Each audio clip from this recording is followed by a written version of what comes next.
Salut tout le monde, bienvenue sur un nouveau numéro du Petit Plateau.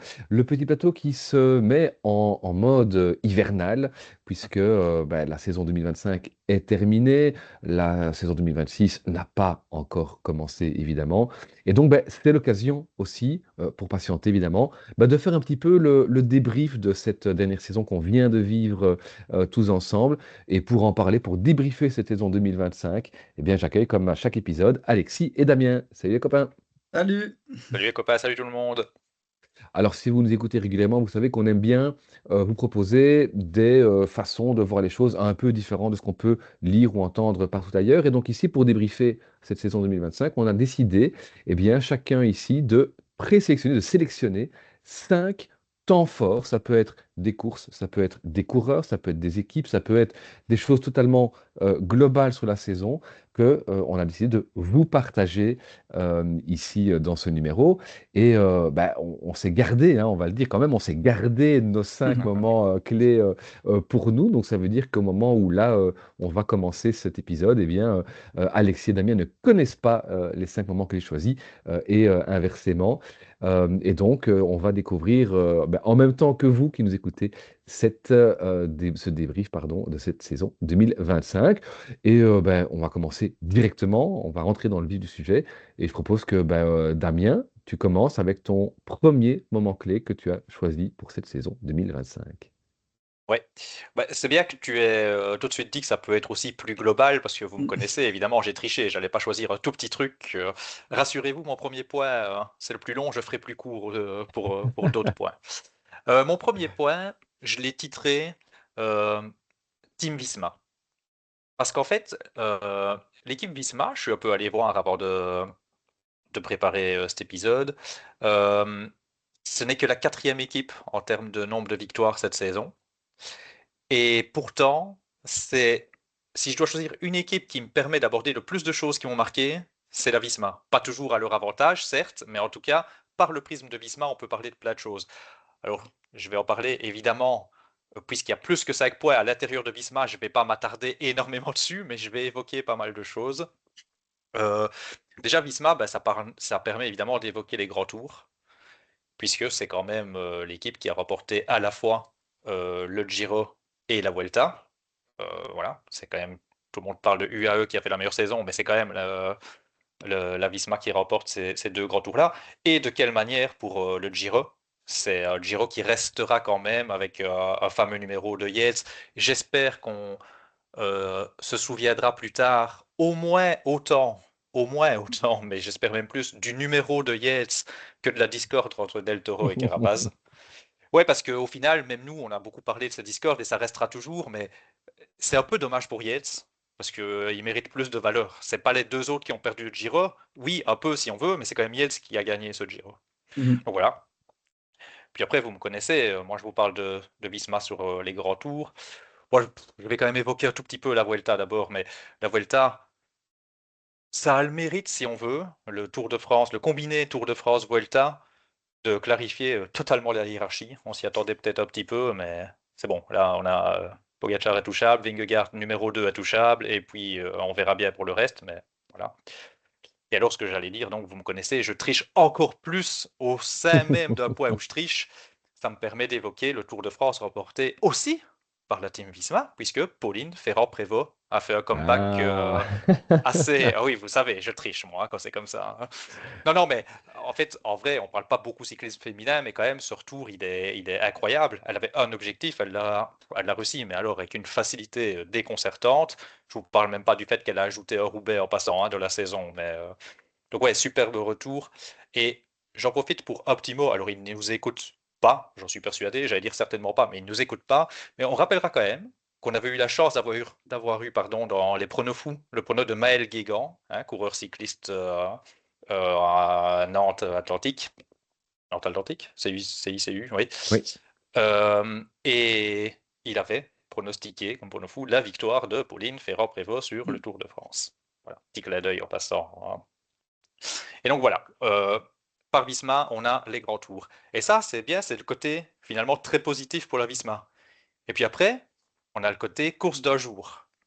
Alors là, c'est pas la même face de la médaille. Petite question pour vous. Il y a 21 courses d'un jour en World Tour sur une saison. Sachant qu'ils en ont disputé que 19. Il y a 2 courses où la Visma n'était pas présente. Ok. Combien de victoires sur ces 19 courses World Tour pour la Visma? Bon, Euh, ouais, je dirais, allez, Même 3. 2, 3. 0, ouais, j'hésitais 0. en plus. Je me suis dit peut-être 0 Brennan. victoire. Ben oui, je me suis dit que Brennan a dû aller en chercher une. Ouais. Allez, combien de podiums? Il a fait un podium. Bah, Euh, non, en fait. Enfin, pas sur non, parce Monument en tout que... cas. Non. Pas passé Nope. loin, mais... Sur 2 courses. Ah ouais. Sur 2 courses et 3 podiums en tout. Et en fait, c'est sûr, ils n'ont fait donc que sur 2 courses un podium. Et pourtant, c'est un des podiums qui symbolise le mieux leur faillite, selon moi, si on veut, parce que vous allez me dire, oui, mais en attendant, ils étaient là. Ben, c'est ce Eduardo fameux, Vanderen. ben, bien entendu, Ouais, une bien des sûr. images vraiment C'est marquantes vrai. de la saison, où ils se retrouvent C'est vrai. Jorgensen, Benoît et Van Aert avec Nelson Powless, et que Powless vient tous les avoir au final. C'est juste. Et ça symbolise un peu la faillite. À la fois, bon, ils étaient présents, donc ça ne peut pas dire non plus que ça symbolise totalement la faillite de l'équipe, mais se faire avoir comme ça, c'était vraiment ouais, c'est un peu symbolique, quoi. Et Mhm. donc Belle oui, image. seulement s'il te plaît? C'est une belle image, effectivement. Oui, Je n'y avais oui. pas pensé, mais maintenant que tu nous Ah, le une des remets vraies devant le images nez, fortes pour c'est ça, moi. oui, Ouais, ouais, c'est vrai. Ouais. ouais, ouais. Et alors, bah, à côté de ça, bah oui, ce jour-là, c'est Van Aert qui se loupe. Euh, Et finalement, il y a un peu un paradoxe Van Aert, je trouve, cette année. Enfin, un paradoxe, pas un paradoxe, mais on a un Van Aert pareil, en fait, à double face. C'est-à-dire que sur la campagne des classiques, il y a là le raté. Il fait pas une très grosse campagne. Sur les monuments flandriens, je vois que tu donnes ligne, mais pour moi, non, pas au niveau Van Aert. Oui, Là, on est d'accord. Bah, au oui, niveau oui, mais pro parce qu'on cycliste, il parle de fait une Wout grosse Van Aert, campagne. quoi. Je veux Ouais, ouais, dire, si Tadej Pogacar fait deuxième de toutes bien ses sûr. courses l'année prochaine, c'est nul. Tu Mhm. vois ce que je veux dire? Et Bien là où sûr. je dis ça, c'est qu'en plus, quatrième, en dehors même du résultat, il a été passé par Pedersen cette année. Donc pour moi, il a encore reculé un petit peu dans la hiérarchie. Je parle bien des 2 monuments flandriens ici, hein, parce qu'après, sur l'Amstel, il fait peut-être mieux par contre que ce qu'on peut attendre, et voilà. Mais il a encore un tout petit peu reculé. Maintenant, il faut voir d'où il vient et tout ça, hein. Je dis C'est pas que. ça. C'est important, je pense. Oui, bien sûr, c'est important. Ici, c'est pas du tout une critique sur Van Aert, mais voilà, malgré tout, je pense Mhm. qu'on pouvait tous espérer qu'il soit le troisième homme sur ces courses-là. Mhm. Et ben voilà, il l'a pas été. Par contre, le paradoxe, enfin, c'est pas tellement un paradoxe, mais c'est qu'à côté de ça, ben, il a ébloui le peloton et les spectateurs à d'autres moments. Et il offre des images fortes. Donc il a offert l'image forte à la fois en étant battu sur travers les Flandres, à la fois à son interview où, franchement, moi, il me transperce le cœur ce jour-là. Pourtant, je suis pas, j'ai rien contre, mais je suis pas un de ses plus grands fans. Mais cette interview de Van Aert après, je sais pas si vous vous rappelez, mais elle est énorme de dire, mais pour une fois, j'ai voulu qu'on joue ma carte, mais j'aurais pas dû. Et tu te dis, mais putain, quoi, ce gars qui est toujours à partager pour tout le monde, qui pour une fois se montre un peu égoïste et ça lui réussit pas, et il en est dégoûté après sur l'interview. Et ben justement, on l'a encore vu dans les images fortes. Je dis pas que c'est une image forte de la saison qu'on retiendra, mais j'ai parlé du Giro. On va pas oublier le boulot qu'il fait. Mhm. Ok, c'est Yates qui le gagne, le Giro. Je dis pas que c'est Wout qui le fait gagner à Yates, mais il a clairement sa part dans le succès. Et puis alors, les images fortes, ben, vous vous en doutez, il y a un peu sur les routes blanches. Moi, c'est pas une victoire qui m'a parlé plus que ça, dans le sens où il est un peu resté dans les roues, de manière tout à fait légitime vu la situation, hein, mais ça me parle un peu moins. Mais malgré tout, c'est sur les routes blanches là où on l'a découvert. Et puis, bah, il y a Montmartre. Montmartre, c'est une des images qu'on n'oubliera pas, quoi. Donc voilà, on a un Van Aert finalement, un peu comme Visma, à deux sens, avec du très bon et du moins bon. Mhm. Que vous dire encore sur la Visma? Je vais aller plus vite sur la fin. Pourquoi Visma? C'est pas que ça. Visma, c'est aussi, on a chaque fois des jeunes qui éclosent dans des saisons un peu partout. Bah, on a la sensation Brennan. Incroyable. Mhm. Incroyable. Je suis allé voir et je me rendais même pas compte que c'était à ce point-là. 12 victoires. Ah, il 4 est World incroyable. Tour, 7 Pro Series, une seule course 1.1, hein. Tout le reste, c'est minimum Pro Series avec 4 World Tour dedans. Et en plus, même quand il gagnait pas, les choses qu'il a montrées. Moi, son Mhm. Paris-Roubaix m'a marqué, même si finalement il a chassé loin, mais Enfin, assez loin, oui, assez loin quand même, puisque maintenant toutes les courses de toute façon se jouent de très loin, donc voilà. Mais très très costaud, vraiment très très bon. Et alors, bah, la saison Visma, si je vais retenir qu'une chose, moi, alors c'est complètement fou, hein, puisque avec tout ce que je viens de citer, bah, c'est Jan Uijtdebroeks, les gars. Il a gagné le Tour de l'Ain. Je ne sais pas si Jérôme, il nous écoute encore ou pas, mais Jérôme a toujours dit que le Tour de l'Ain, c'était une des plus grandes courses du calendrier. Jérôme, voilà, on est d'accord, tout à fait. C'est une des plus grandes courses du calendrier. Non, mais quel bonheur, après ce qu'il a traversé, de voir Jan Uijtdebroeks aller choper une victoire, sa première victoire professionnelle. Mais quel bonheur, quoi. Voilà, désolé, j'ai été très long. Promis, je le Ça a serai été, beaucoup ça a moins sur les été. prochains points. Non, mais ça permet effectivement déjà de brasser pas mal de choses. Alors forcément, ben moi, je vais revenir notamment sur deux éléments que tu as cités dans ton explication ici de Visma. Avant ça, je vais laisser la parole à Alexis. Je ne sais pas si Alexis, il y a dans les éléments ici que Damien a donné, s'il y en a un que tu relis Ouais, directement dans les moments forts à ce qui vient d'être raconté, de ce qui vient non, d'être bah, dit. il y a beaucoup de choses sur lesquelles on pourrait réagir. Déjà, c'est marrant parce que je pourrais directement rebondir, avec ce que tu as dit, je pourrais rebondir sur deux des points que j'ai choisis, à des moments totalement différents de ton argumentaire. Mais voilà, je vais laisser ça pour plus tard. Maintenant, oui, Brennan, j'avais pensé, Coy, du coup, on aura l'occasion d'en parler, il quitte Visma pour l'année prochaine. On parlait de lui comme peut-être le futur plus grand sprinter du monde. Ben, en fait, est-ce que, enfin, pour moi, Visma a totalement raison, en tout cas, de miser plus sur Brennan que sur Coy, parce qu'il a un profil beaucoup plus complet. Kian, très heureux de le revoir, et curieux de voir son départ, on y reviendra aussi. Et puis voilà, Van Aert, je suis d'accord avec tout ce que tu as dit, même si évidemment, en avril, on peut quand même légitimement se demander est-ce que sa chute de la Volta n'était pas encore un petit peu dans le système, pas en termes de douleur, mais en termes de préparation, est-ce que ça n'a pas joué? Et puis je vais être un peu provoque volontairement. Est-ce que dans 10 ans, qu'est-ce qui fera couler le plus d'encre? La victoire à Montmartre, celle de Calais et celle de Double Ventoux, ou les trois à Paris-Roubaix de Mathieu Van Der Poel? Je dis ça évidemment pour rigoler, mais c'est pour dire que voilà, en termes de palmarès, il n'y a plus photo, mais là, on est à des années-lumière entre Van Aert et Van Der Poel. Mais Van Aert fera couler encore énormément d'encre, beaucoup plus que ce que son palmarès le laisserait sous-entendre. Ouais, ouais, Ah ouais. oui, oui, de toute façon, je me permets juste en 2 secondes. Quoi qu'il arrive, en dehors même de cette saison 2025, on va plus globaliser, euh, Van Aert laissera une trace beaucoup plus importante que son palmarès. Ça, j'en suis Mhm. tout à fait d'accord avec toi. Ouais.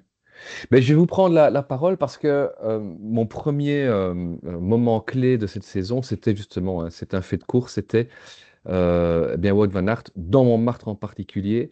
Je vais enchaîner là-dessus parce que euh, pour moi, cette attaque de Wout van Aert dans Montmartre, elle est révélatrice en fait à plein de niveaux aussi de cette saison. Tout d'abord, on va quand même rappeler que c'est la seule fois dans cette saison qu'un coureur a lâché à la régulière Tadej Pogacar quand Pogacar essayait lui-même d'attaquer ou de prendre l'ascendant sur ses rivaux. C'est la seule fois. Dans Milan-San Remo, il est battu au sprint à l'arrivée et à Roubaix, il est battu sur chute puisque c'est lui qui est devant Van der Poel quand il sort. Alors c'est une erreur de pilotage, bien évidemment, mais Ouais. il n'est pas lâché à la pédale. C'est la Mhm. seule fois qu'il a lâché la pédale de cette saison, c'est Wout van Aert. Et pourquoi est-ce que je trouve ça euh, le moment le plus clé, le plus fort de cette saison? Euh, pour trois raisons. La première, c'est que euh, si je prends d'abord l'ambiance générale que ça a suscité, pour moi, ça révèle en fait ce que certains appellent désormais la Netflixisation du cyclisme. C'est-à-dire que on a eu sur une étape qui est traditionnellement réservée aux sprinteurs sur les champs, qui est cette récompense finalement pour les mecs qui ont fait la course la plus difficile du calendrier cycliste et qui arrivent sur la plus belle avenue du monde.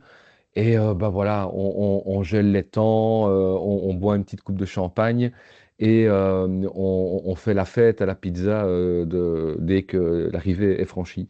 Et on a mis ça de côté pour rajouter encore des côtes supplémentaires avec cette pluie battante qui est tombée sur le pavé, avec une ambiance absolument monstre. Alors, j'ai adoré, personnellement. J'ai adoré suivre cette atmosphère, cette ambiance et ce fait de course. Mais pour moi, ça, c'est révélateur aussi d'une recherche continuelle et de plus en plus forte de ce côté spectacle à des endroits où pour moi il n'y a pas nécessairement besoin d'aller le chercher. On pourra en reparler dans un prochain numéro, notamment avec les tracés des grands tours, où c'est de plus en plus la course aux arrivées en altitude, au profil d'étapes les plus difficiles possibles, et c'est pas là qu'on va nécessairement le plus beau spectacle. Alors ici, en l'occurrence, on l'a vu grâce à Wout van Aert, même s'il faut quand même se rappeler que, à part une quinzaine de coureurs, tout le reste du peloton, puisqu'on gelait les temps, a dit c'est bon, allez-y, nous on va rester derrière, à attendre sagement notre morceau de pizza. Bref, il y a donc cette ambiance effectivement qui était marquante. Je l'ai déjà dit aussi, deuxième raison, c'est la seule fois où Tadej Pogacar donc, a été battu. Ça montre tout simplement aussi que Tadej sort une saison stratosphérique. On avait dit à la fin de 2024, il ne peut pas faire mieux. Eh bien si, il a fait mieux. Alors oui, il ne gagne qu'un grand tour, mais qu'est-ce qu'il gagne derrière? Qu'est-ce qu'il gagne devant? Pour moi, c'est une saison qui est de nouveau extraordinaire. Alors on pourrait peut-être dire oui, mais sur ses grands objectifs du printemps, il s'est loupé, hein, sur San Remo, sur Roubaix. Mais enfin, si on prend l'ensemble de cette saison, on est dans la continuité de ce qu'on avait en 2024. Il a dégoûté tout le monde, même au sein du peloton. De plus en plus de coureurs aujourd'hui sortent dans les médias pour dire que ça commence à bien faire, quoi. Il devient un peu trop fort. Donc ça aussi, le fait que Wout batte Tadej et que ce soit à ce point médiatisé, que ce soit à ce point relayé, montre qu'en fait, il a battu l'ogre qui est certainement, on pouvait en douter il y a un an, moi aujourd'hui je le dis, qui est le plus fort de l'histoire du cyclisme, Mm. plus fort qu'un Eddy Merckx, je pense. Et alors, le troisième élément, c'est justement le fait, et je reviens avec ce que Alexis disait, c'est que tout le monde s'est pris d'affection pour Wout van Aert. Dans cette étape, dans cette victoire, il n'y a pas une personne, un suiveur qui était rageux de voir Wout van Aert gagner. Alors qu'il n'y a pas si longtemps que ça, Wout van Aert était un de ces coureurs qui avait son fan club, mais qui avait aussi pas mal de coureurs, enfin de suiveurs, pardon, qui étaient un peu ses détracteurs, hein, qui justement, qui allaient appuyer sur ce qui fait mal, c'est-à-dire sur le fait qu'il se loupe sur les grands rendez-vous, sur les monuments pavés, etc. Et ici, ça montre qu'en fait, on est vraiment dans une évolution du cyclisme où Wout van Aert, qui était un des géants, un des super coureurs il y a encore un an, peut-être 2 ans, allez, disons-le, il y a 2 ans, aujourd'hui est devenu un peu cet anti-héros pratiquement. Hein, rappelez-vous, il est dans 2022 dans Otakam, il fait péter Pogacar, tout le monde estime que le mec est dopé, c'est un non-sens, c'est scandaleux. Et là, il fait péter Pogacar dans une ascension plus courte, c'est vrai, mais ça devient le héros de tout un peuple, de tout le peloton, de tous les suiveurs finalement. Et donc, pour tous ces aspects-là, je trouve que cette ascension de Montmartre, où Van Aert décroche Pogacar, elle est révélatrice de plein, plein, plein, plein, plein de choses de cette saison qu'on vient de vivre. Voilà un petit peu, j'étais aussi un petit peu long, mais c'était vraiment sur cet aspect particulier, ce fait de course, hein, comme je l'ai dit, de cette dernière étape du Tour de France. Ouais, bah écoute, c'est marrant parce que à chaque fois que je vous écoute, j'ai envie de rebondir sur un de mes points, enfin avec un de mes points. J'avais un ordre bien établi, mais finalement je vais changer parce que tu parles de Pogacar. Euh, j'ai un petit peu envie de, bah, comme toi, hein, et aller encore un peu plus loin que toi, en relativisant un peu le sentiment que Pogacar me procure et qu'il procure à beaucoup de suiveurs. Parce que oui, je suis d'accord, il réalise une année peut-être encore plus extraordinaire qu'en 2024, même si en termes de performance pure, le plateau de Bay, il reste inégalé. Mais ici, il vient quand même marquer plus de points. Ici, sur une année, il fait podium sur tous les monuments. Ah, c'est quand même assez extraordinaire. Il fait le doublé monde Europe. Enfin bref, il semble intouchable. Et pourtant, trois des moments les plus marquants de la saison sont des moments où il est battu à la pédale et où il semble un peu impuissant en fait, hein. Alors qu'il semble intouchable par ailleurs. Donc c'est en effet un petit peu paradoxal. Et alors évidemment, ces moments-là, ils sont marquants parce qu'on parle de Pogacar. Un autre gars, ce serait pas marquant. Mais tout de même, pour moi, ça veut dire que oui, en effet, même si sa domination elle est écœurante, même s'il nous énerve parfois, ben, le fait qu'elle soit écœurante, ça nous permet d'apprécier encore plus les moments où il est battu et de devenir complètement fou et voilà, de vivre des moments assez extraordinaires. Et sur ces trois moments, donc évidemment, je parle de l'Amstel, où Remco et Skelmos reviennent à la pédale, de Montmartre, et du chrono de Kigali. Voilà. L'année passée, dans mes souvenirs, c'est arrivé moins souvent, hein. Il y a Vingegaard sur le tour, qui le bat où il semble un peu impuissant. Narvaez le bat sur le Giro, mais il semblait pas impuissant. Il a juste pas réussi à lâcher Narvaez. Et on peut aussi ajouter à ça deux autres moments marquants où Pogacar est battu, mais ici c'est différent parce qu'ils sont pas impuissants. C'est évidemment Milan-San Remo et Paris-Roubaix. Là aussi il est battu, mais voilà, c'est pas la même catégorie de défaite parce que c'était le plus fort ou un des deux plus forts. Donc voilà, simplement, c'était un de mes points. C'est pas le point le plus long, c'est pas le point le plus marquant, mais je voulais justement dire que moi, Pogacar, vous le savez, sans haine particulière, il m'écœure un petit peu, mais cet écœurement me permet aussi d'apprécier encore plus les moments où il est battu. Ouais, justement, peut-être avant de te donner la parole pour continuer, j'aimerais entendre Damien là-dessus. Parce que Oui, oui, oui. ceux qui nous écoutent savent que Damien, et j'en fais partie aussi, mais Damien, c'est encore plus connu finalement, en dehors du petit plateau. Damien, tu as toujours été un grand admirateur finalement de Tadej Pogacar. Et si je ne m'abuse, notamment par ce spectacle offensif, hein, ce Mhm. cyclisme offensif qu'il offre. Et c'est peut-être justement là où il y a eu un changement aussi cette année-ci. Je ne sais pas si tu comptais éventuellement aborder ça plus tard dans un de tes points, mais c'est quelque part ce sentiment de toujours s'amuser sur le vélo. On a l'impression qu'il est un peu parti durant cette Ouais. saison. Alors ce côté-là, s'amuser sur le vélo, je comptais pas spécialement en parler. Maintenant, Pogacar, c'était mon poids 2 et je tombe un peu de ma Ah. chaise en entendant Alexis avec les propos qu'il tient et je comptais justement parler de ces 3 défaites. Ma conclusion de tout mon poids, donc je vais commencer par la conclusion, c'était euh, par l'absurde, on en est venu à ce qui rentre dans le cyclisme. Maintenant, ce sont les défaites de Pogacar à la limite plus que ses victoires. C'était un peu ma conclusion de truc par l'absurde, quoi. Donc ouais, c'est marrant. Euh, ouais, moi je voulais être provocant. Alors les chiffres, Alexis, tu as un peu rappelé avec podium sur tous les monuments, etc. Juste, moi j'avais noté, si on bouge les étapes, donc je veux dire une course à étapes ne compte que pour une course, il a disputé 17 courses, il en a remporté 11, surtout il a fait 15 podiums sur les 17.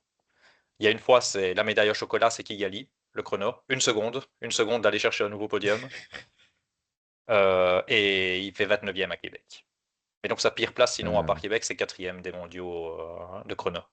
Ce qui n'est pas du tout sa discipline. On s'est tous emballés et il devait faire mieux que 4e, mais on s'est tous un peu trop emballés aussi. Donc c'est pas Mhm. sa discipline de prédilection. Complètement dingue. On rajoute que dans les victoires, il a fait un petit cadeau à McNulty, sinon il rajoutait une victoire. Donc ouais, ça c'était complètement fou. Euh, Ouais, Tour de France, le doublé, comme tu l'as dit, mondiaux Europe, mais en plus, de quelle manière, quoi, la facilité, elle est incroyable. Ouais. Voilà. C'était pas mon point principal. Moi, mon point principal, on s'est pas parlé, comme tu l'as dit, Romain, on n'a pas dit ce qu'on allait dire. J'avais juste dit à Alexis, je vais faire un peu de provoque. Et moi, c'est avec Pogacar que je vais faire un peu de provoque. Moi, j'ai un avis, coupez pas, hein, écoutez jusqu'au bout, hein.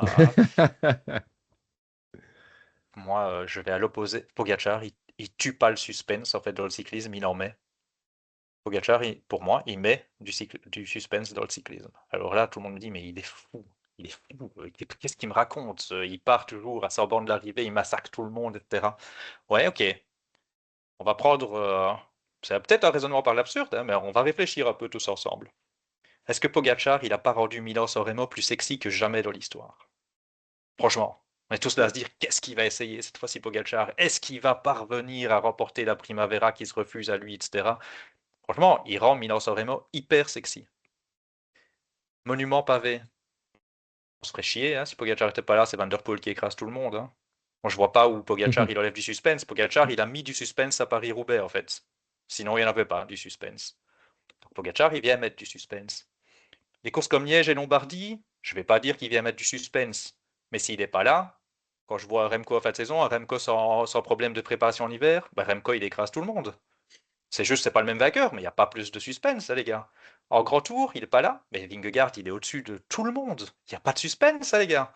Donc pour moi, vraiment, je suis un peu provocateur, mais je le pense. Hein, Pogacar n'enlève pas du suspense au cyclisme. Par contre, Pogacar est omniprésent là où les mecs se répartiraient les victoires, Mhm. quoi. Ok, il y a moins de diversité à cause de Pogacar, mais de suspense, ben, honnêtement, je l'ai fait, en fait, ce truc, je l'ai fait en provoquant, et plus je l'écrivais, plus je me dis, mais tu sais, Damien, tu l'écris pour provoquer, mais en fait, je le pense, je suis pas sûr que ce mec enlève du suspense, à la limite que du contraire, parce que il vient titiller Van Der Poel, quoi, en fait. Et en fait, le seul affrontement qu'on a, c'est là. Si lui, il n'est pas là, c'est Van der Poel ses courses, Vingegaard ses courses, Remco ses courses. Voilà. Bref, c'était mon point un peu provoquant. Et la conclusion, je vais pas la refaire. Alexis, t'as tout dit et j'en ai déjà parlé. On n'est pas en contradiction dans nos 2 points, hein, ceci dit. Pas du tout, pas du tout. Ouais, Mais c'est pour ça ouais, que je ok. tombais un peu de ma chaise parce que j'ai Ouais. été un peu étonné. Tu vois, je m'attendais à ce que tu sois plus entre guillemets contre Pogacar pour tout ce qui tue le cyclisme, etc. Quoi. Non, Donc, ouais. mais en fait, moi, c'est pas le fait qu'il n'y ait pas de suspense, parce qu'en effet, comme tu le dis, un Remco, je trouverais rien à redire, tu vois, donc ce serait un petit peu hypocrite, entre guillemets. Le, c'est pas le fait qu'il soit bien au-delà des autres. Le problème, pour moi, c'est ouais, l'omniprésence. C'est partout tout le temps, Et oui. ouais, c'est ça, l'omniprésence. Comme dit Rodrigo Benkens, le masque de la douleur et les chiffres proposés. Voilà, ça, c'est les 3 points qui, moi, me dérangent. À part ça, le fait qu'il n'y ait pas de suspense, ben, en effet, on est dans une période, ça aurait pu être un de mes points marquants, mais j'ai pas réfléchi, donc je ne l'ai pas mis. On est dans une époque où les plus forts sont vraiment beaucoup plus forts que les autres. Et ça on pourrait s'y pencher un jour, mais c'est assez fou.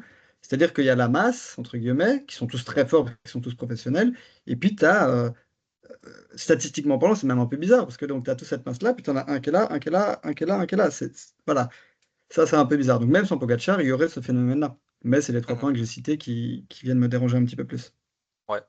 Je parle de suspense, globalement, je crois que la plus grosse critique, c'est il enlève. Enfin, tu vois, on a Ouais, même ouais, plus tout besoin à de fait. regarder les courses, on connaît le vainqueur, quoi. Ouais, ouais, ouais. Ouais. Mais justement, Alexis, toi qui as le crachoir pour l'instant, quel est le deuxième moment fort que tu as sélectionné dans cette, euh, dans cette saison 2025? Peut-être en lien encore avec UAE, avec Pogacar, avec Visma, ou on part vers autre chose? Avec UAE Visma, oui, tout à fait. Du coup, je vais repartir sur le premier point que j'avais choisi. Bon, voilà, moi, j'ai pas choisi des moments, même si je serais ravi de vous citer en une phrase mes moments clés de la saison. J'ai plus, voilà, choisi des sujets plus globaux. Euh, et je vais commencer par rappeler qu'en début de saison, on se réjouissait d'une chose. Enfin, je pense, en tout cas, j'ai l'impression qu'on se réjouissait de la possibilité d'avoir plusieurs super teams, avec notamment Lidl Trek, Bora, Red Bull Bora, voire certaines autres qui viendraient s'ajouter aux 2 super teams existantes, à savoir UAE et Visma. La réalité, c'est qu'aujourd'hui, Lidl et Red Bull, ce ne sont pas des super teams, et que Visma, même s'ils ont gagné 2 grands tours, c'est pas une super team non plus, en tout cas pas au niveau de UAE, parce qu'ils ne sont pas dominants partout. Parce que voilà, à l'heure actuelle, il y a une super team qui a des années-lumière au-dessus des autres, et puis toutes les autres équipes qui, entre elles, sont bien plus proches les unes des autres qu'on ne pourrait le croire. Alors, je ne vous apprends pas grand-chose en disant ça, mais vous savez, j'adore les statistiques, donc je vais vous en donner quelques-uns, quelques chiffres pour mettre en perspective, et je vais commencer par le classement UCI par équipe 2025. Pour rappel, le classement UCI, il y en a un qui se compte tous les 3 ans, enfin par 3 ans pour les relégations, mais il y a aussi un classement par saison où l'UCI vient prendre les points des 10 premiers coureurs de chaque équipe sur la saison. Dans ce classement, on a UAE qui a 17 750 points d'avance sur Visma, qui est deuxième. Visma, il en a 1600 sur le troisième Lidl, 10 fois moins. Pour essayer de trouver un écart similaire à celui entre UAE et Visma, 17 750, on voit que Visma a 16 550 points d'avance sur, à votre avis? Finiste. Non? Lotto. Intermarché, 24e au classement par équipe et dernière équipe pour le tour. Lotto, ça compte maintenant quand on dit Intermarché, donc j'ai quand même un demi-point. Donc, tout ça pour dire que pour trouver une équipe aussi loin derrière Visma que Visma ne l'est derrière UAE, il faut aller chercher en Pro Tour. Est-ce que vous vous rendez compte de ça? Énorme. Euh, Cette dernière info, à quelques points près, elle est similaire avec le classement non officiel de Pro Cycling Stats qui lui prend en compte tous les coureurs des équipes et pas seulement les 10 premiers, et sur les 54 dernières semaines et pas uniquement la saison. Alors je vous vois venir, vous aurez raison, c'est Pogacar qui joue beaucoup là-dedans, c'est vrai. Mais si on enlève Pogacar, donc UAE a un coureur en moins que les autres équipes, son meilleur coureur. Ils ont 6000 points d'avance sur Visma. Ah ouais. 6000 Ouais, points, ça c'est fou. 6000 points, c'est l'écart entre Decathlon 7e et Intermarché 24e. Est-ce qu'on se rend compte du truc? En vitesse d'autres points, il y a 5 coureurs UAE dans le top 20 du CI. Pour trouver 5 coureurs Visma, il faut aller jusqu'au 29e. 5 coureurs Lidl, 55e. 5 coureurs Bora, 59e. Dernière chose, UAE a 3 victoires en moins que l'addition Soudal et Lidl Trek réunies. Bon, l'addition quoi. Et Soudal Lidl Trek, c'est la seule combinaison d'équipes qui est au-dessus d'UAE cette année. Ok. Donc en conclusion, il n'y a qu'une seule super team. c'est une question d'effectif. On a déjà parlé d'Amiens et Romain en off, c'est vrai, mais pas que. Parce que, comme dit Roglic, plus d'argent, plus de pouvoir, et UAE a plus d'argent que les autres. Ouais, c'est fou. Vraiment, c'est fou. Parce que moi, j'aurais pas imaginé quand même que c'était à ce point-là. Après, si on réfléchit, oui, mais Mais ça m'a bon, je connais. impressionné quand j'ai été voir ça. Ouais, parce que je connais pas bien les barèmes, parce que après, c'est vrai que bon, Almeida, il gagne presque toutes les courses par étapes qu'il Mm. fait. Il fait deux de la Del Vuelta. Del Toro, Toro fait deux du Giro. Ouais, après, Del Toro, je me suis trop focalisé sur beaucoup de petites courses aussi à la fin. Je sais pas ce que ça donne comme point. bah, ça ramène des points, hein. Ouais, parce qu'on se rappelle qu'Arnaud Delis, il avait ramené plein de points quand il Mhm. faisait toutes les 1 points, donc c'est vrai. Et en même temps que tu parlais, j'essayais d'imaginer qui étaient les 10 coureurs. J'irai un petit peu voir ça dans les différentes équipes. Je n'ai pas du tout pensé à aller voir ça. Mhm. Ouais. Écoute, moi pour commenter, je propose d'aller chercher un de mes moments clés. C'était pas le deuxième en ordre d'importance, c'était le troisième, enfin voilà. C'est ce que j'ai appelé une incompréhension et je vais faire un peu mon Damien, je vais le faire de façon un peu provocatrice. C'est Isaac Del Toro. Isaac Del Toro qui a laissé filer, selon moi, la victoire sur le Giro dans cette avant-dernière étape du col du Finestre et c'est vrai, je contredis un peu ce que Damien a dit tout à l'heure. Bien sûr, Simon Yates mérite, est allé chercher cette victoire. Il a forgé le destin et son succès. Mais je trouve que Del Toro est passé complètement à côté d'un point de vue stratégique. Parce Mhm. que physiquement, il avait donné l'impression d'être au moins aussi fort que Yates. Et je pars juste de cet élément, et je renvoie finalement à ce que disait Damien tout à l'heure pour le Giro, pour poser en fait un focus justement sur la saison Del Toro, qui pour moi a été assez dingue, même si au final, pour moi, il fait une saison un peu à la Delis. Mhm. Rappelez-vous, quand Arnaud Delis s'est révélé, on a tout de suite dit, ouais, mais le mec, il gagne que des 1,1. Alors j'ai un peu regardé les stats de Isaac Del Toro sur cette saison. Del Toro, c'est 18 victoires sur l'ensemble de l'année. C'est énorme, c'est C'est énorme. énorme. Il n'y en a qu'une en World Tour.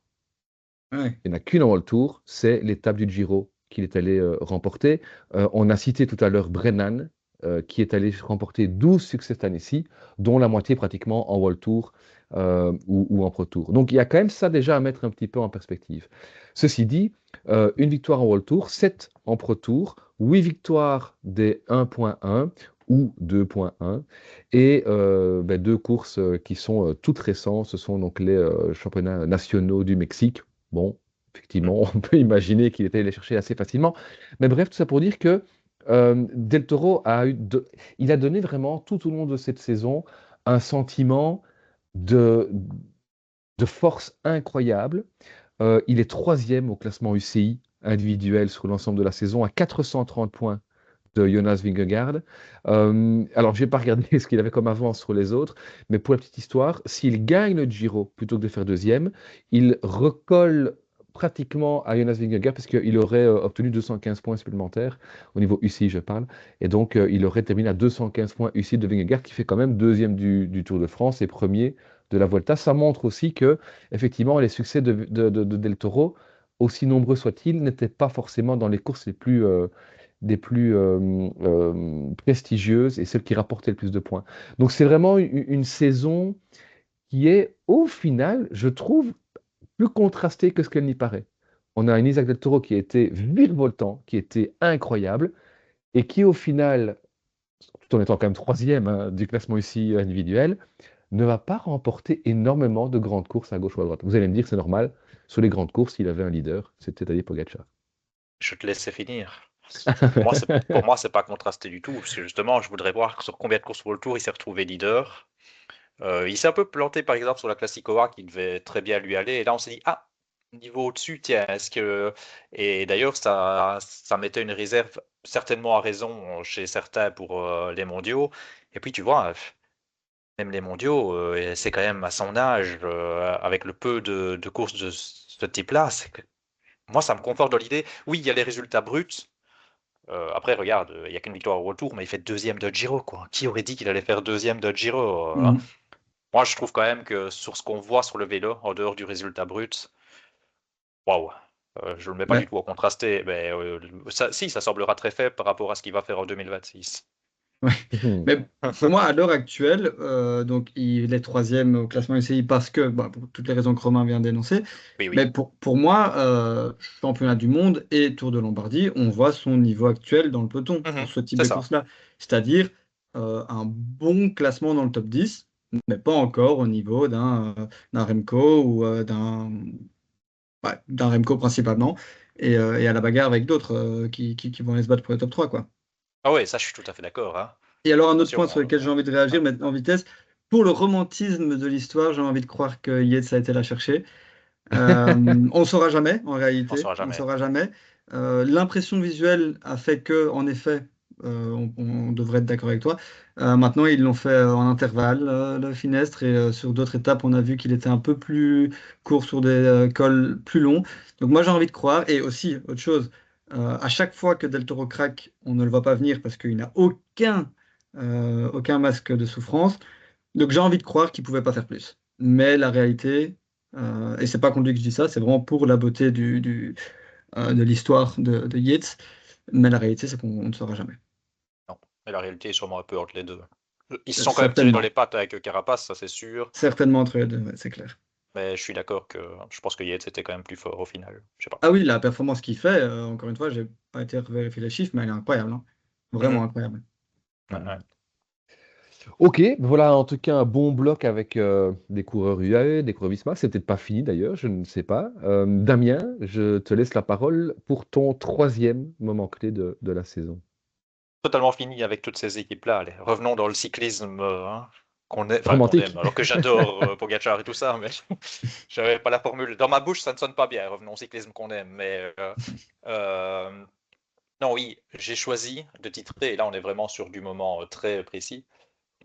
Je fais un petit jeu de mots un peu pourri, vous m'excuserez pour le titre. J'ai choisi le Vent Toulouse. Pourquoi le Vent Toulouse, Ah. Romain? Parce que malgré, alors je vais juste encore un tout petit mot sur UAE, malgré la domination de Pogacar sur le Tour de France, malgré qu'on n'a pas eu de suspense, etc., je trouve que le Tour de France a quand même été sympa, grâce à pas mal d'autres aspects et à pas mal d'autres étapes. Et j'ai choisi mon petit jeu de mots parce qu'en plus, c'est les deux étapes que j'ai préférées finalement. Pourquoi Vent Toulouse? Bah, pour le Mont Ventoux donc.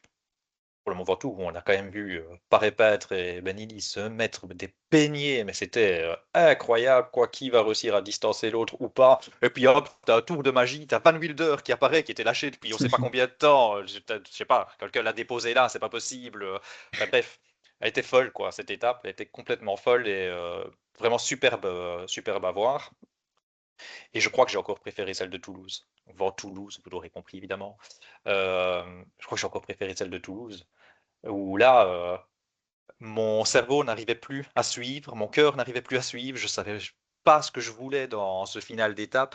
On a eu déjà Abrahamsen, Schmidt et d'autres qui attaquent au kilomètre zéro, qui peuvent aller la chercher. Donc automatiquement, tu te dis, waouh, ce serait magnifique, allez-y les gars. Ouais, sauf que derrière, t'as Van Der Poel, Van Aert, De Lie, le groupe de Deglago.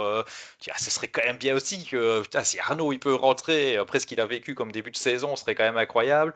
Et puis même quand Van Der Poel part tout seul, j'aime bien Van Der Poel, mais je suis pas un fan de Van Der Poel. Bon, voilà, j'aime bien pour ce qu'il est parce que c'est un super coureur, mais voilà, ça en plus non plus. Et là, je me dis, mais qu'est-ce que je veux au final? Parce qu'on n'oublie pas que Van Der Poel, il sortait aussi d'un numéro où il a fait une étape avec Ricard, si je dis pas de conneries, tout seul pendant je sais pas combien de kilomètres où ça a failli. Tu te dis quoi? Je veux qu'il rentre et qu'il fasse son exploit de revenir tout seul sur les deux zozos là. Ou bah non, d'un autre côté, putain, les deux mecs qui résistent au peloton toute la journée. Donc voilà, au final, même maintenant, je crois que je sais toujours pas ce que j'aurais préféré, mais une étape de dingue, là où on s'y attend pas nécessairement, et une victoire incroyable de Abrahamsen en plus qui avait été blessé avant. Enfin, l'histoire elle est belle, même si je vais redire le nom, Mauro Schmidt, parce que dans un an, plus personne ne se souviendra de Mauro Schmidt qui finalement a fait le même numéro qu'Abrahamsen. Pas de chance, il s'est fait avoir sur le sprint, mais voilà, c'était une étape complètement dingue, quoi.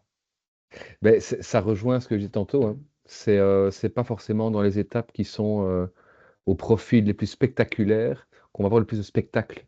Bien Mhm. Et sûr. l'étape, en tout cas de Toulouse, effectivement, en est un des révélateurs, je trouve.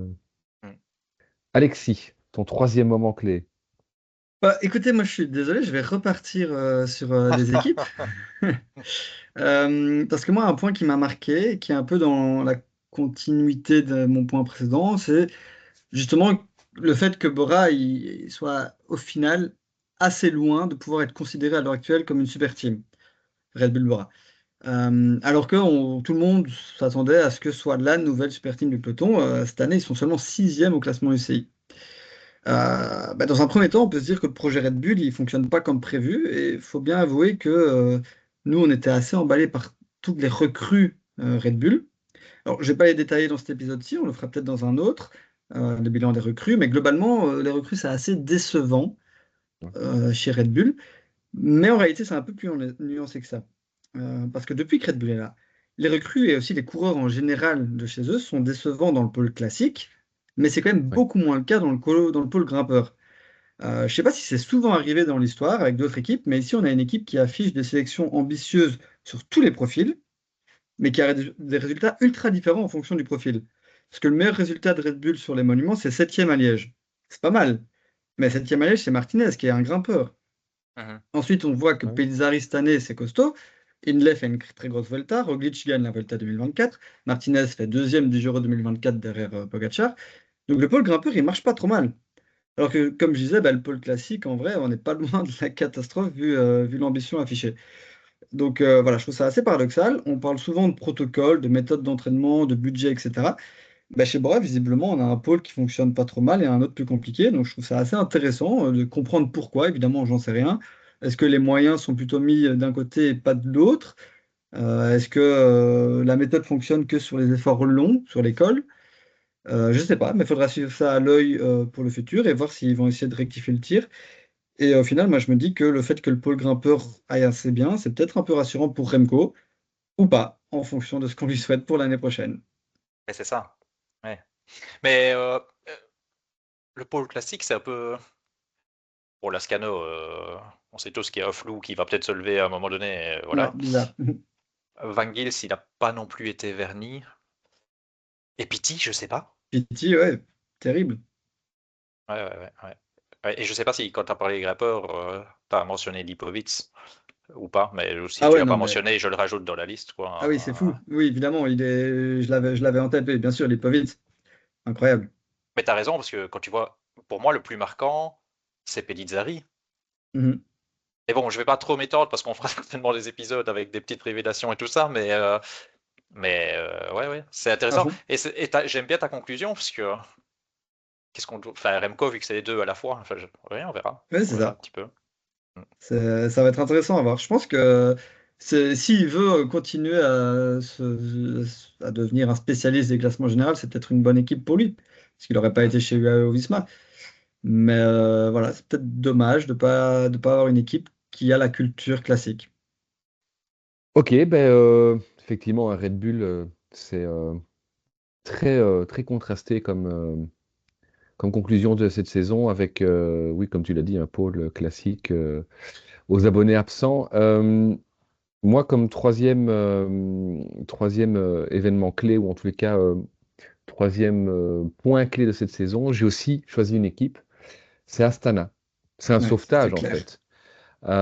Astana qui se sauve, et franchement, on a l'impression presque sans forcer. C'est hallucinant. Honnêtement, petit clin d'œil ici à nos copains de Vélo Futé, qui avaient fait une analyse en début de saison et qui disait Astana est à 4500 points de retard de Cofidis, exactement 4717 points de retard sur Cofidis au début de la saison. Euh, c'est quasi foutu, mais enfin, on ne sait jamais. Ben, ils ont eu raison de dire ça. Pour moi, jamais Astana ne parviendrait à se sauver. Et c'est le cas. C'est le cas avec une facilité, entre guillemets, déconcertante. Euh, et surtout, ce qui est impressionnant, c'est que ils n'ont pas pu se reposer sur un Pogacar, un Del Toro, un Remco ou autre. Il y a eu vraiment un panachage dans les résultats, dans les points acquis. Et pour cela, je viens avec quelques petites statistiques de manière anecdotique, mais enfin, le plus grand nombre de points UCI acquis en un seul jour, en une seule course, ben, c'est Sergio Higuita. Alors, pourtant, Higuita était assez transparent sur Ouais. cette saison, mais il fait quand même 14e Tour de France et ça lui procure 160 points. 160 points, c'est le record marqué cette saison-ci par un coureur d'Astana sur une course. Après, il faut quand même 32 victoires sur la saison. Hein, on parlait tantôt du nombre de victoires. Alors, bien sûr, UAE a explosé le truc. Derrière, tu l'as très bien dit, Alexis, tout à l'heure, il faut aller chercher. Il n'y a qu'une seule combinaison qui fonctionne, là, tu l'as dit, c'est de mémoire, c'était Soudal et Lidl, je pense, Mhm. qui permettait de dépasser ce quota du nombre de victoires de UAE.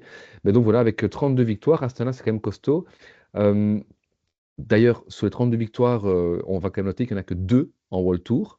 C'est la deuxième étape du Tour de Romandie qui est remportée par Fortunato et la 16e étape du Giro qui est remportée par Scaroni. Et Scaroni, c'est leur meilleur coureur qui, sur l'ensemble de la saison, arrive, je l'ai noté où, il est 32e, je pense, je ne sais plus, je l'avais noté, il a disparu. Peu importe. 18e, voilà, 18e quand même du classement aussi de la saison. 18e, c'est quand même pas ouf pour une équipe qui termine quatrième du classement aussi de la saison. Donc Quatrième. il y a vraiment quelque chose là d'impressionnant. Il faut savoir aussi que c'est donc le 15e bilan sur l'ensemble des 3 saisons, mais qui était encore 21e sur 18 équipes pour le Tour. Hein. 21e, 3 équipes Pro Tour le devançaient à l'issue de la saison 2024. Et oui, Astana a marqué 16 716,7 points sur la saison 2025, c'est-à-dire plus que sur les 2 premières saisons réunies pour ce classement, donc vous savez maintenant, triennal, pour ces licences World Tour. Encore un petit point sur le fait que, forcément, on a dit, si eux se sauvent, d'autres vont basculer. Alors, ce sera le cas d'Arkea, ce sera le cas d'Intermarché qui disparaissent, mais ce sera aussi le cas de Cofidis.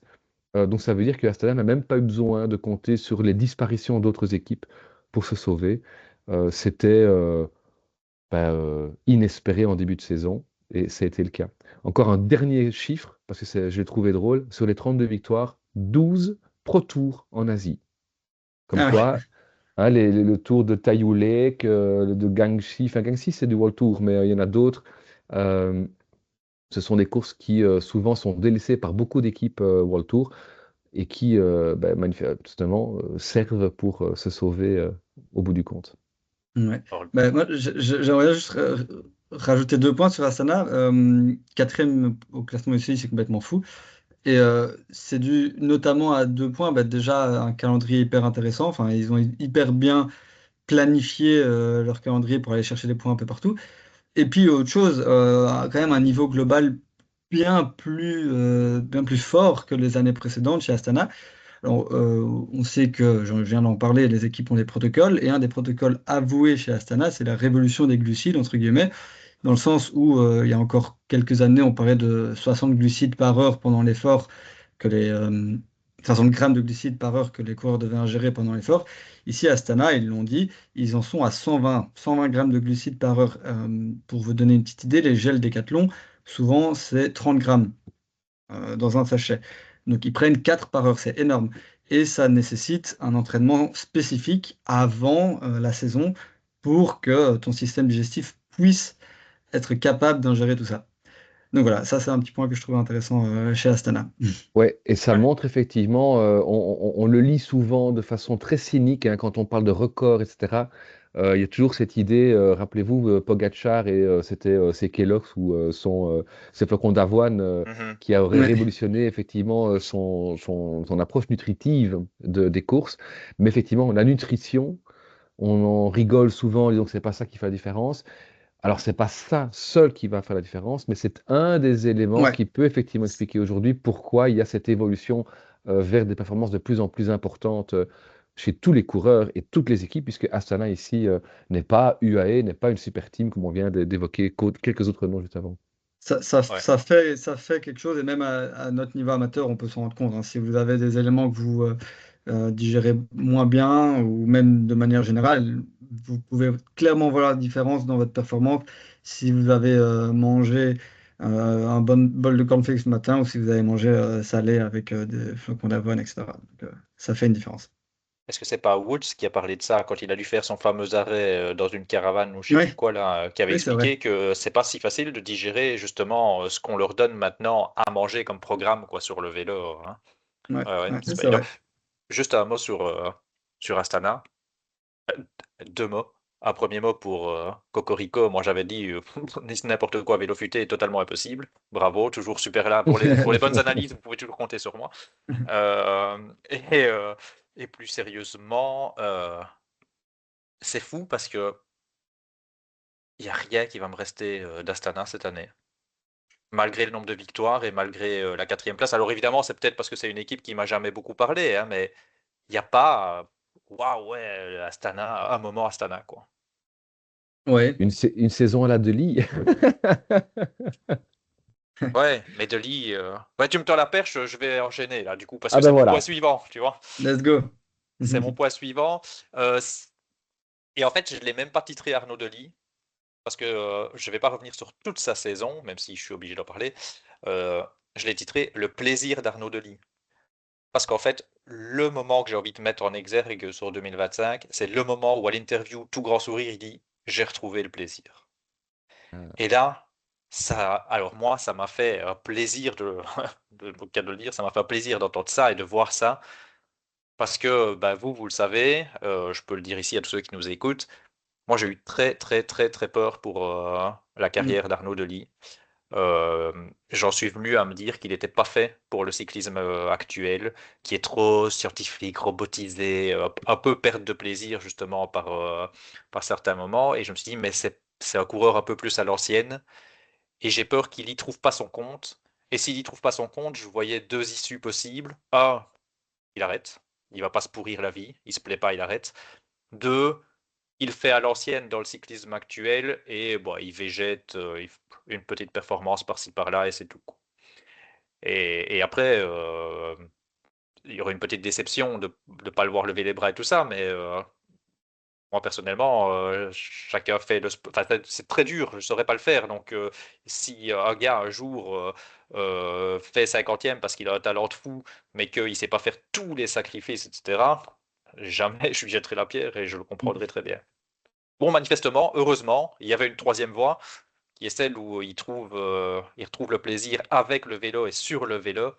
Et bah, quel bonheur, quoi. Quel bonheur. Et on voit évidemment toute la différence que ça fait.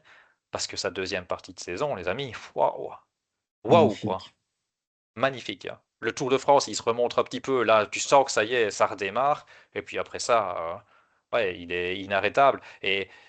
Et pour moi, paradoxalement, le moment marquant dans cette deuxième partie de saison, c'est pas une victoire, c'est la deuxième place à Grammont derrière Van Der Poel Mm. où, ok, il n'arrive pas à le battre, mais il le tient, quoi, hein. Il le tient vraiment, il regarde Mathieu Van Der Poel droit dans les yeux, hein. Et d'ailleurs, la Ouais. collade entre les deux derrière, après la ligne d'arrivée, est magnifique. Quand tu vois que Van Der Poel, il aime bien Delis, je pense. Enfin, il aime bien Delis, il aime bien n'importe quel gars qui a cette capacité, ce tempérament, et puis peut-être qu'il a traversé des épreuves, ça j'en sais rien. Peut-être que je prête de trop bons sentiments à Van Der Poel, mais en tout cas, la collade était belle. Et voilà, et je pense qu'on l'évoquera peut-être plus ça dans un épisode de pré-saison où mais moi, ça augure de très belles choses pour Arnaud. Alors, je suis toujours mal maintenant parce que, à la fois, je me dis, c'est cyclisme plaisir, etc. J'ai pas envie d'avoir des attentes pour Arnaud Delis parce que je me dis, des fois, si on a trop d'attentes, c'est ça qui risque de le bloquer, entre guillemets, et tout ça, parce que ça doit rester le plaisir. Et à la fois, quand je vois une fin de saison pareille, je peux pas ne pas avoir d'attente et de me réjouir de le voir sur le printemps. Donc, sentiment un peu ambivalent. Mais voilà, donc Arnaud Delis plus pour le plaisir retrouvé, ce serait cool qu'il ait du plaisir, ce serait très cool pour lui, qu'il ait du plaisir toute une année, et qu'en fait, on voit enfin une année complète d'Arnaud Delis sans problème. On a eu la première où il faisait les points 1, quoi, les points 1, mais une vraie saison au tout haut niveau, sans problème, ni de maladie, ni de plaisir, ni de préparation, enfin que tout se passe bien, quoi. Mhm. Ouais, à fond. Mais je me demande, on n'en avait pas parlé dans un épisode précédent aussi, il me semble, où on se posait la question. Alors, ce sera hyper intéressant de voir l'année prochaine. Et quoi qu'il arrive, même si, enfin, peu importe avec ce que je dis après, il faut qu'il continue comme ça avec le plaisir. Mhm. Il l'a très bien compris, les stages et tout ça, c'est fini. Mais justement, je me demande, on verra l'année prochaine, est-ce que il atteint pas son meilleur niveau, lui, plutôt en fin d'année? et pas en début d'année, contrairement à d'autres, parce que lui ne fait pas de stage et que donc avec le volume accumulé au fur et à mesure de la saison, il arrive à son meilleur niveau plus tard. Et alors, plutôt en début de saison, il aurait plus de mal à suivre parce que les autres ont les bénéfices du stage et lui pas. C'est une question que je me pose, on verra l'année prochaine. Et même si c'est le cas, tant pis, il fera des bonnes deuxièmes parties de saison et voilà. Tout à fait d'accord. Et la seule truc que tu t'y connais beaucoup mieux que moi dans tout ça, j'ai aucun mal à l'admettre. Le seul truc qui me fait un peu espérer, c'est si je me trompe pas, Pedersen n'est pas Ouais, non ouais, plus tout un à adepte fait. des stages et est Mhm, bon mhm. sur le printemps. Donc j'ai cet À fond. espoir-là, quoi. Ouais, ouais, faut garder espoir et ce sera intéressant de voir justement si ça a un lien ou si pas du tout. On le Mhm. verra très vite. Ouais. Oui, ça sera aussi intéressant, je pense, de voir quel a pu être ou quel pourra être l'impact de l'environnement Mhm. direct. On sait que chez Lotto, cette année-ci, c'était compliqué de façon globale, puisque si on met Arnaud de côté, il n'y a vraiment pas Ouais. grand-chose à pouvoir ressortir. En tous les cas, en termes de résultats, on a vu de choses intéressantes, avec notamment un Weistrofer qui était souvent à l'attaque, par exemple. Mais sinon, c'était quand même assez famélique en début de saison chez Lotto, où il y a une forme de sinistrose qui a peut-être pu s'installer et de laquelle il a pu enfin, s'éjecter. Donc c'est ça qui est assez remarquable. D'ailleurs, à ce point, petit cocorico aussi avec Remco Evenepoel, hein, on va faire le lien, mais honnêtement, quand on voit Remco qui abandonne le Tour de France dans ces conditions-là, on ne le voit pas revenir à ce niveau de Mm. performance pour les mondiaux, l'Europe et le Lombardie. En tout cas, moi, je ne le voyais pas revenir à ce niveau-là. Mais donc, pour revenir sur Arnaud Delis. Ce serait intéressant de voir aussi, évidemment, comment il va pouvoir digérer le nouvel environnement, puisque là, ça va changer du tout au tout. Il va avoir un tout nouveau manager général, un tout nouveau directeur sportif principal, même s'il le connaît bien évidemment, comme ce sera Kurt Van der Wouwer. Euh, à voir, évidemment, il y a toujours, à l'heure où on enregistre cet épisode, on ne sait pas encore quelle sera la composition de cette équipe, et donc qui en fera partie, et donc quels seront finalement peut-être aussi les rivaux, entre guillemets, d'Arnaud au sein de l'équipe. On parle beaucoup de Binyam Girmay, qui devrait, somme toute, logique, partir pour une autre aventure. Mais enfin, voilà, si des coureurs comme Girmay restaient ou venaient dans l'équipe fusionnée, est-ce qu'il y aura encore autant de place et peut-être moins de pression ou plus de pression pour Arnaud? Voilà, tout ça, ça va être, on va devoir le prendre en compte évidemment pour la saison 2026, mais on aura l'occasion d'en reparler évidemment pour la preview de la prochaine saison. Là, on est pour l'instant sur le débrief de 2025. Et je propose d'enchaîner avec toi, Alexis, et ton quatrième moment clé. Bah écoute, dans mon dernier point, j'ai parlé de Remco, donc ici je vais parler de Remco aussi. Je vais Mhm. être très court. Je vais, comme Damien, être provocateur expressément, mais je le pense quand même. Pour moi, c'est bon. Remco, c'est déjà le meilleur rouleur contre la montre de l'histoire. À l'heure actuelle, il possède en simultané toutes les ceintures. Champion du monde, champion olympique, champion d'Europe, champion national. Il a gagné des chronos sur tous les grands tours et il a une impression de domination extrême, comme on l'a rarement vu.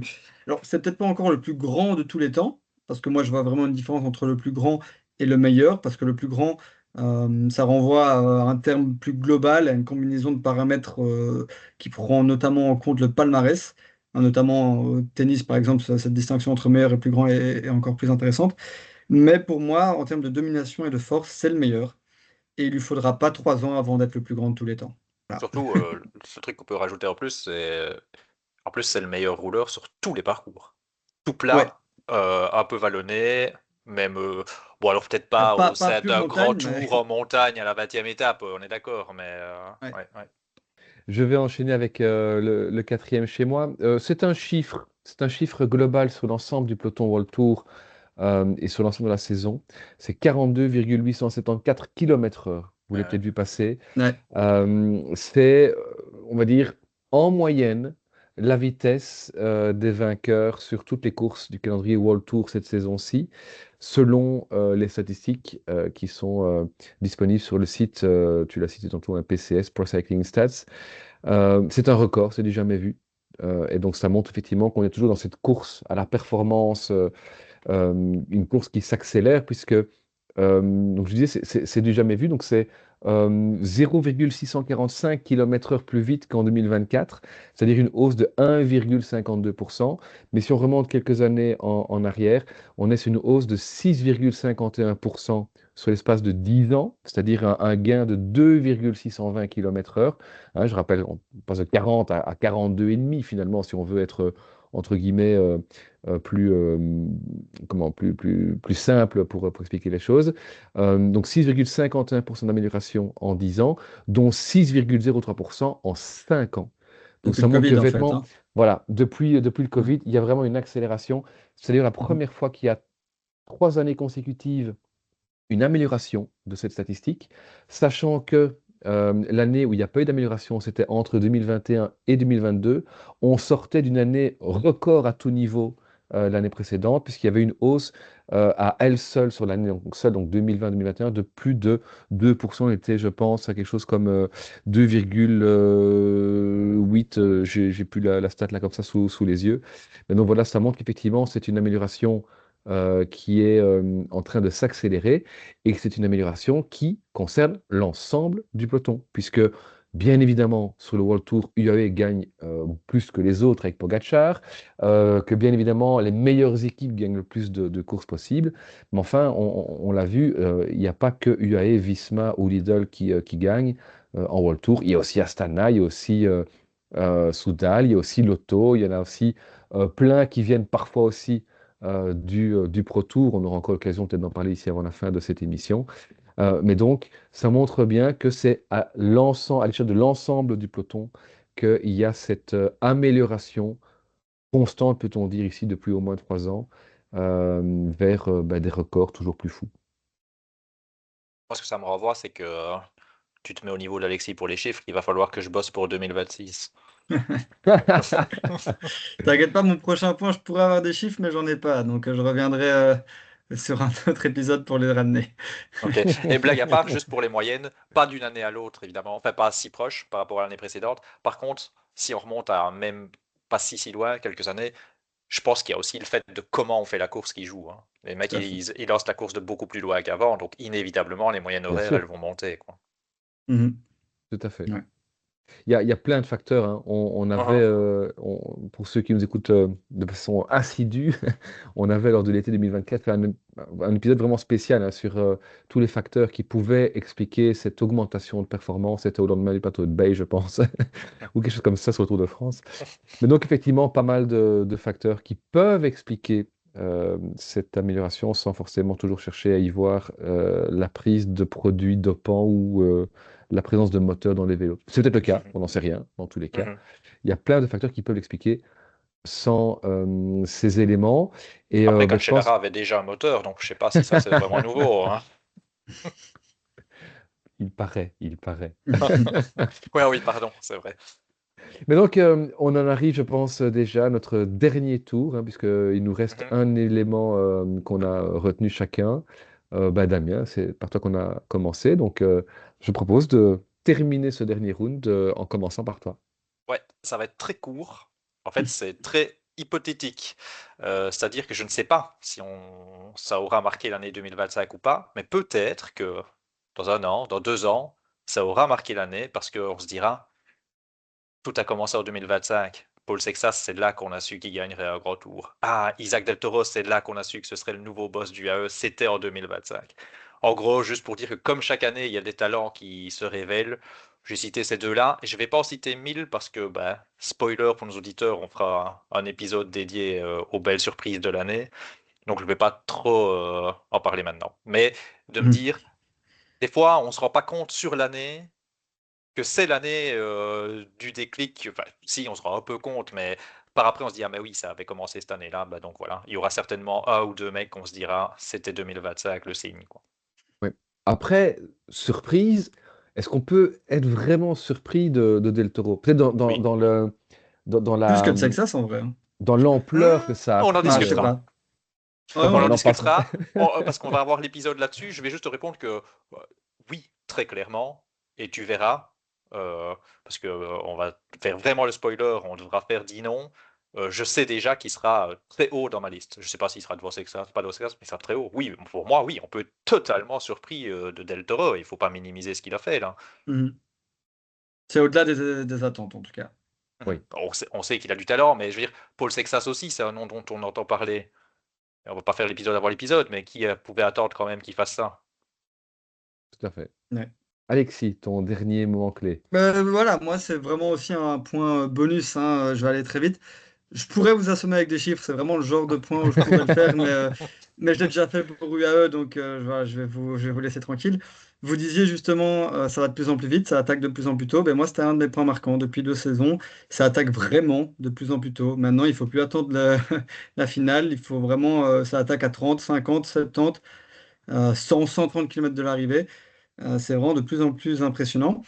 Donc voilà, il faut allumer la télé un petit peu plus tôt le dimanche maintenant. Donc vous allez peut-être devoir expliquer à votre entourage pourquoi la télé est allumée plus tôt qu'avant, mais vous inquiétez pas.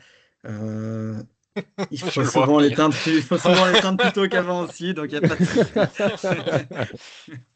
Oui, c'est vrai. Eh ben, écoute, c'est marrant parce que ça fait un petit peu le lien avec mon dernier point. C'est un coup de cœur de cette saison. On l'a déjà cité dans cette émission, c'est Jonas Abrahamsen. Pourquoi c'est un coup de cœur? Parce que vous le savez, si vous nous suivez beaucoup, notamment sur Twitter, etc., je suis un très grand fan de Thomas de Ghent.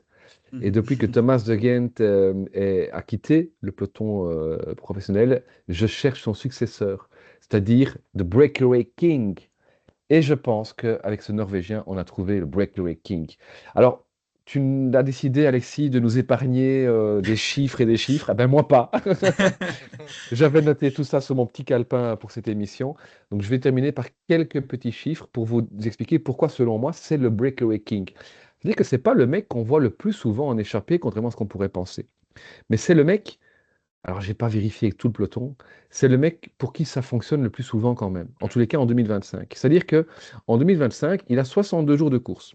C'est pas énorme par rapport à ce qu'on a pu voir pour d'autres coureurs. Mais enfin, 62 jours de course, 989 points ici, c'est pas mal. C'est pas non plus hyper impressionnant, mais c'est quand même un coureur qui ne fait pas les classements généraux de grand tour. C'est là qu'on a le plus souvent des points, donc c'est à préciser. Et c'est surtout 3 victoires. C'est une victoire sur le World Tour et notamment le Tour de France, pour la citer, donc l'étape à Toulouse. C'est une étape, c'est une victoire pardon, en Pro Tour avec le circuit franco-belge et c'est une victoire en 1.1 donc sur l'Europe Tour avec la classique au mur de Gerardsbergen, donc de Grammont. C'est-à-dire 3 victoires qui sont vraiment dans des conditions totalement différentes les unes des autres. C'est intéressant. Et surtout, c'est 8 échappées matinales, Abrahamsen, sur la saison. Donc c'est le genre de coureur, parce qu'on le voit beaucoup en échappée sur le Tour de France, qui est la course la plus médiatisée, on pourrait croire que c'est le mec qui est tout le temps à l'attaque. C'est pas forcément le cas. Mais quand il y est, ça fonctionne bien. Alors le série franco-belge, je pense pas qu'il gagne dans l'échappée. Je crois qu'il règle le sprint massif. Donc on va retirer celle-là. C'est quand même 2 victoires sur 8 échappées matinales. C'est pas mal du tout. Je pense qu'il y a quand même peu de coureurs dans le peloton qui peuvent se targuer d'avoir un tel ratio pour des mecs qui vont à l'offensive et des mecs qui, quelque part, font encore vivre ce cyclisme, et je fais la boucle avec ce que j'ai dit au tout début, qui font encore vivre ce cyclisme à l'heure où il y a un super monstre, mais globalement 2, 3 super monstres qui, pour certains, donnent du suspense aux courses, pour d'autres enlèvent le suspense aux courses. Mais donc ici, voilà, ça permet effectivement de voir du spectacle et d'en prendre plein les yeux dans des étapes de grand tour, dans des courses d'un jour dont on n'attend pas forcément grand-chose à la base et qui sont peut-être celles qui vont le plus nous marquer dans la façon d'avoir été chercher justement ces victoires. Je l'ai dit, encore quelques chiffres pour ces derniers points. C'est pas le mec qui est parti le plus souvent en échappée, puisque si on combine le nombre de kilomètres passés en échappée selon PCS toujours, on est à 1038 kilomètres sur la saison. C'est-à-dire qu'il n'est que 32e dans ce classement du nombre de kilomètres passés en tête. Pour la petite histoire, le premier, c'est Victor Verpooijen, un Belge Oui, de c'est chez vrai. Team Flanders, qui a passé 2403 kilomètres en tête de course. Pour la petite histoire, Bruno Armirail est deuxième de ce classement. Ouais. Ces 2 coureurs n'ont pas gagné de course en ligne cette saison, puisque Bruno Armirail a gagné 2 contre-la-montre, le championnat de France individuel, et également, je ne sais plus, c'était le championnat d'Europe, je pense, hein, ici en mixte, en relais mixte, hein, me semble-t-il. Et alors, pour la petite histoire encore, Abrahamsen n'est même pas le mec de chez Uno X qui est le plus parti à l'offensive, puisque c'est Leknessund qui a passé lui 1363 kilomètres en tête. Tout ça pour vous dire quoi? Donc, pour vous dire que c'est vraiment, je pense, le successeur tout désigné pour un De Gendt, c'est-à-dire quelqu'un qui part beaucoup, malgré tout, à l'offensive, et pour qui ça réussit, pas Mhm. toujours, bien évidemment, mais souvent. Et en plus, ça me permet aussi de mettre une nouvelle fois dans le petit plateau en évidence ce beau projet qu'est l'équipe Uno X, qui grandit bien, qui grandit année après année, et qui, selon toute vraisemblance, va se retrouver donc en World Tour pour les 3 prochaines années, vu eh bien, la disparition de l'équipe Intermarché. Mhm. Un chouette coureur. C'est marrant parce que c'est quoi sa spécificité? En dehors de baroudeur, je veux dire, t'as l'impression il est excellent nulle part, mais il est bon partout. Ouais. Il a un bon sprint. L'étape de Toulouse, c'était quand même compliqué avec la côte. À la Tout à fait. base, c'est beaucoup plus taillé Schmitt. Et pourtant, c'est Abrahamsen même qui lui fait mal, si je me rappelle bien. Donc, ouais, il est très très bon ce coureur. Il est très chouette à suivre. Ouais, Mhm. c'est un dur au mal, comme on dit, et c'est vrai que c'est pas forcément le coureur qui impressionne sur les chronos. Donc c'est pas, il n'a pas juste un gros moteur comme pourrait en avoir d'autres. C'est vraiment quelqu'un qui sait se faire mal quand il faut. Donc Mhm. il a un choix, je pense, des efforts à faire. Il fait plus d'efforts que d'autres peut-être, mais en tout cas, quand il fait des efforts, il les choisit bien.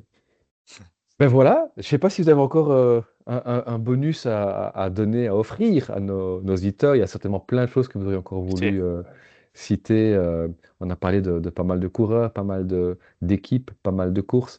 Moi, je vais pas rentrer dans le détail, mais il y a un gars que j'ai vraiment mis en balance quand même avec Abrahamsen pour des raisons tout à fait différentes, parce que ça a marqué malgré tout cette saison. C'est Derek G Ouais. qui a décidé de quitter son équipe d'Israël Premier Tech pour les raisons que l'on sait, avant tout ce qui s'est passé sur la Vuelta et ce qui s'est passé sur cette fin de saison, parce que voilà, le sport, ça reste politique malgré tout. On a pu en discuter dans le cadre des épisodes liés au Mondiaux à Kigali. Et donc voilà, on dépasse un peu ici le cadre vraiment du sport, mais je trouve que ça aurait été dommage de ne pas mentionner Mhm. malgré tout cette dimension-là dans cette saison 2025. Alexis, Damien, un grand merci d'avoir partagé ici vos moments clés, vos coureurs clés, vos équipes clés. J'espère que vous qui nous avez écoutés ici, vous avez pu revivre finalement cette saison 2025, en tous les cas une partie des événements qu'on a pu voir, que ça vous a peut-être donné aussi envie de partager vos moments. N'hésitez pas d'ailleurs à le faire comme souvent en commentaire sur YouTube notamment, ou sur Twitter par exemple. On essaie toujours d'y répondre un maximum. Merci de nous avoir écoutés. On va se retrouver très bientôt pour d'autres épisodes de cette entre-saison. Et ben, Alexis et Damien, ben, je vous souhaite une bonne intersaison et on se donne rendez-vous au prochain épisode. Ciao, À ciao! bientôt. Ciao, Ciao. salut.